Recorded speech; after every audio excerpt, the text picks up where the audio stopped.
మనతో ఉన్నారు స్వర్ణాంధ్ర స్వచ్ఛంద సంస్థ వ్యవస్థాపక అధ్యక్షుడైన రాంబాబు గారు. రాంబాబు గారు, ఈ ఇండియన్ బ్యాంక్ రిటైరీస్ పెద్ద ఎత్తున సేవా కార్యక్రమాలు నిర్వహిస్తుంది. స్వర్ణాంధ్రతో కూడా రాజమండ్రిలో టైఅప్ అయి చాలా కాలం, చాలా సంవత్సరాల నుంచి చేస్తుంది. మీరు అందిస్తున్న సేవలు ఏమనిపిస్తున్నాయి? మీరు ఇచ్చే సందేశం ఏంటి? అందరికీ నమస్కారం. ఇండియన్ బ్యాంక్ విశ్రాంత ఉద్యోగులు ఆంధ్ర తెలంగాణకు సంబంధించినటువంటి సుమారు 1800 ఉద్యోగులు ఒక గ్రూప్గా ఏర్పడి వారు సమాజానికి ఇతోధికంగా ఏదో ఒక సేవ చేయాలనుకున్నప్పుడు గతంలో రాజమండ్రిలో వారు పెట్టుకున్నటువంటి వార్షిక మహాసభలకే సహకారం అందించాల్సినప్పుడు నేను ఇక్కడ కావాల్సినటువంటి వెన్యూ, లాడ్జ్ అకామిడేషను, అలాగే భోజనాల ఏర్పాట్లు ఇవన్నీ కూడా మన స్వర్ణాంధ్ర పక్షాన్ని ఏర్పాటు చేయడం, అలాగే స్వర్ణాంధ్ర సేవా సంస్థ ఈ పైన ఉన్నటువంటి హాల్లో వాళ్ళ మీటింగ్లు పెట్టుకోవడానికి అవకాశం ఇవ్వడం, దాంతో వారితో మనకి ఒక స్నేహం బంధం ఏర్పడింది. పెద్దలు మురళీధర్ గారు, అలాగే మస్తాన్ గారు, భద్రరావు గారు, సుబ్రహ్మణ్యం గారు, సుబ్బారావు గారు, ఇలాంటి పెద్దలందరూ కూడా, పప్పు శర్మ గారు, వీళ్ళందరూ కూడా మన ఈస్ట్ వెస్ట్ గోదావరికి సంబంధించినటువంటి ఆరిజిన్ ఇక్కడే వాళ్ళదే. దాంతో వారికి తూర్పుగోదావరి జిల్లా మీద ప్రత్యేకమైనటువంటి అభిమానంతో మనం చేసే కార్యక్రమాలు ఒక ఉద్యోగిగా ఉంటూ రాంబాబు ఇలాంటి కార్యక్రమాలు చేస్తున్నట్టుగా మనం కూడా సహకారం అందించాలని వారు ఒక తీర్మానం చేసుకుని వాళ్ళ మహాసభల్లో ఆ మేరకు ప్రతి నెల ఒక 5 రోజులు వారు అందరూ కలిసి వారి కుటుంబంలో వేడుకలు కానివ్వండి, లేకపోతే పెద్దల పేరును కానివ్వండి, నెలలో ఒక 5 రోజులు భోజనాన్ని పెట్టడానికి వారు మనకి వారు అవకాశం ఇచ్చారు. దాంతోపాటుగా ప్రతి ఏటా మహాలయ అమావాస్య పక్షాలు అనేవి వారు పెద్దల పేరున పితృతర్పణం మరి చేయడానికి వారు రాజమండ్రిని కేంద్రంగా ఎంపిక చేసుకుని ఈ 15 రోజుల పాటు కూడా స్వర్ణాంధ్ర సేవా సంస్థలో భోజనాలు ఏర్పాటు చేయడం, అలాగే చివరి రోజు మరి పండితులకు వారు అర్పణ సమర్పించుకోవడం, అలాగే వృద్ధులకి చీరలో దుప్పట్లో వారు కావాల్సినటువంటి ఉపకరణాలు కూడా వారు అందించడం అనేది చేస్తున్నారు.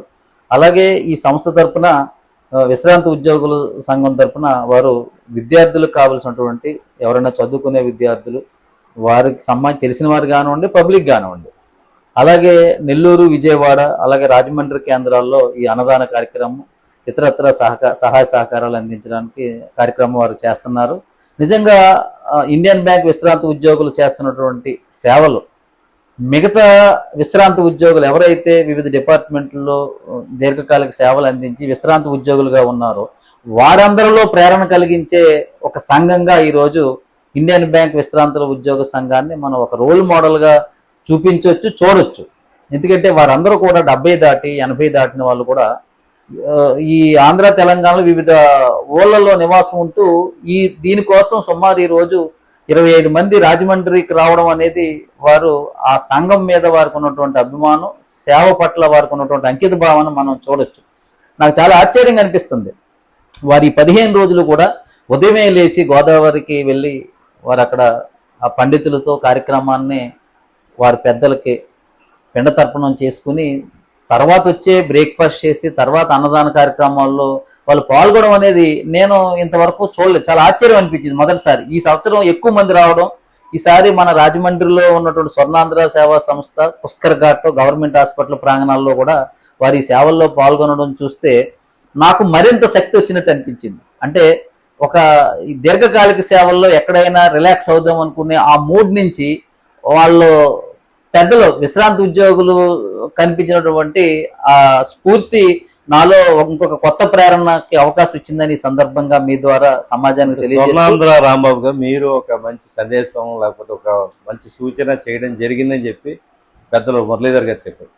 అంటే బతికొండగా సక్రమంగా చూడండి పెద్దల్ని, ఆ తర్వాత చనిపోయిన తర్వాత చేసే కార్యక్రమాలు ఏమైనా ఉంటే చేయండి, కానీ అది తర్వాత బంగారం ఇచ్చిన దానాలు ఇచ్చిన ఉపయోగం లేదు అనే ఒక సందేశాన్ని వాళ్ళు క్యారీ చేస్తున్నారు అన్ని చోట్ల. దీన్ని ఎలా చూడాలి? మీరు ఎందుకు చెప్పాలి అంటే మీరు చాలా సేవా కార్యక్రమాలు చూసిన తర్వాత, లేకపోతే మీరు ఎన్నో సంవత్సరాల నుంచి వృద్ధాశ్రమం నడుపుతున్నారు, మీ బాధ, ఆవేదన మీ మాటల్లో కనిపిస్తుంది. దీన్ని ఎలా చూడాలి?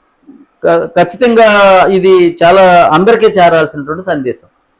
నిన్న ప్రపంచ వృద్ధుల దినోత్సవం జరుపుకుంటున్న వేళ తాడేపల్లిగూడెం దగ్గర జగన్నాథపురానికి చెందిన ఒక మహిళ కుటుంబ సభ్యులు నిరాదరణ గురయ్యి ఆవిడ పెన్షన్ తీసుకుంటున్నారు కానీ ఆవిడని పలకరించే దిక్కు లేదు, ఆవిడకి భోజనం పెట్టే దిక్కు లేదని రాజమండ్రి వచ్చి గోదావరిలో దూకే ప్రయత్నం చేస్తుంటే మనకు 3 టౌన్ పోలీస్ స్టేషన్ వారు మనకు ఆవిడని అప్పచెప్పడం జరిగింది. అలాగే గుంటూరుకు చెందినటువంటి గంధం సుబ్బారావు, గంధం వెంకట సుబ్బారావు అనే వ్యక్తి గతంలో బాగానే బతికాడు. ఈరోజు వృద్ధాప్యంలో ఎవరో చూడడానికి లేక మన రాజమండ్రి రావడం.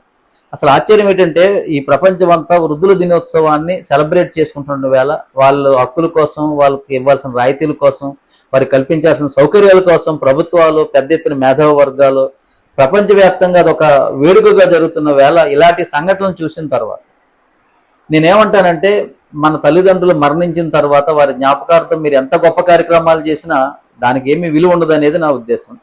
వారి బతుకుండగా వారితో మాట్లాడే ప్రయత్నం చేయండి, వాళ్ళని పరామర్శించండి, వారికి చేయగలిగినటువంటి సేవలు ఏం చేయగలం, వారికి కావాల్సిన భోజనం, వసతి, వారికి పలకరించే ఆ చిన్న వాళ్ళతో మాట్లాడే చిన్న స్పృహకే వాళ్ళు సంతోషపడిపోతారు. అంటే వృద్ధులు, వేలాది మంది వృద్ధులతో నేను మాట్లాడిన తర్వాత నేను తెలుసుకున్నటువంటి సందేశం ఏంటంటే, పలకరించే దిక్కు లేక మేము బయటపడుతున్నాం, ఇంట్లో ఉంటే పిల్లలకు అడ్డుగా ఉంటున్నామని, లేకపోతే ఈ తరం పిల్లలకి ఆ అమ్మమ్మ వాసన వస్తుంది, నానమ్మ వాసన వస్తుంది అని చెప్పడం. చిన్నప్పుడు ఆ పిల్లల్ని మేము వాళ్ళు ఎంత అల్లరి చేసినా, ఎలాంటి అపరిశుభ్రంగా ఉన్న ఆ పిల్లల్ని ఎత్తుకుని పెంచేంత చేసిన తర్వాత వాళ్ళు మమ్మల్ని మాట్లాడడం తట్టుకోలేకపోతున్నామని వృద్ధులు చెప్తున్నప్పుడు అది connected emotionally. I appeal all the people, ఈ సమాజానికి నేను అభ్యర్థన చేస్తున్నాను, మన ఇంట్లో మన కళ్ళ ముందు ఉన్నటువంటి వృద్ధులు మన భావితరానికి మిగిలే తీపి గుర్తులు. వాళ్ళు మనల్ని చిన్నప్పటి నుంచి పెంచి పెద్ద చేసి చదివించి మన సంసారాల్లో ఎలా ఉండాలో అన్ని దిశానిర్దేశం చేసినటువంటి ఆ పెద్దరికం ఈరోజు ఆ పరామర్శ లేక, ఆ పలకరింపు లేక ఆ ప్రాణం కొట్టుకుంటుంది. కాబట్టి అందరూ బతికుండగా ఆ తల్లిదండ్రుల కోసం ఎంతో కొంత సమయం, రోజులో 10 నిమిషాల, 1 గంట వారికి కావలసిన వేడి వెచ్చ చూడడం, వారిని పరామర్శించడం, ఆదరించడం కనీస ధర్మంగా నేను భావిస్తున్నాను. ఇది సమాజానికి కూడా ఈ వృద్ధుల సేవలో ఉన్నందుకు కానీ నేను వారందరికీ కూడా ఇది ఒక పిలుపుగా, సూచనగా నేను అందిస్తున్నాను. Thank you very much Rambabu గారు. ఇది చాలా చక్కని సందేశం రాంబాబు గారి ద్వారా మహాలయ అమావాస్య నాడు ప్రజలందరికీ తెలపడం జరిగింది. దీన్ని Indian bank retirees welfare association ఏదో ఉందో దాన్ని పెద్ద ఎత్తున ప్రజల్లో కూడా తీసుకువెళ్తున్నారు. మీరు బతికి ఉండగా పేరెంట్స్ని కానీ వాళ్ళ కుటుంబ సభ్యుల్ని సక్రమంగా చూడడం, వృద్ధులైన వారిని చనిపోయిన తర్వాత చేయాల్సిన కార్యక్రమాలు ఎంతవరకు చేశారన్నది ప్రధానంగా కాదు అని ఒక సందేశంతో పాటు తర్వాత కూడా చేయాల్సిన కార్యక్రమాలు వాళ్ళ ఆదర్శంగా తీసుకోవాలి. ఒక 70 సంవత్సరాలు దాటిన తర్వాత కూడా సేవకి విశ్రాంతి అనేది లేదు అన్నది ఒక చక్కని సందేశం ఈ ఇండియన్ బ్యాంక్ రిటైరీస్ సమాజానికి ఇస్తున్న సందేశం. ఎందుకంటే సేవకి అనంతం, చనిపోయే వరకు మనం సేవలోనే ఉండాలి, రిటైర్మెంట్ దీనికి లేదు అనే సందేశాన్ని క్యారీ చేస్తున్నారు.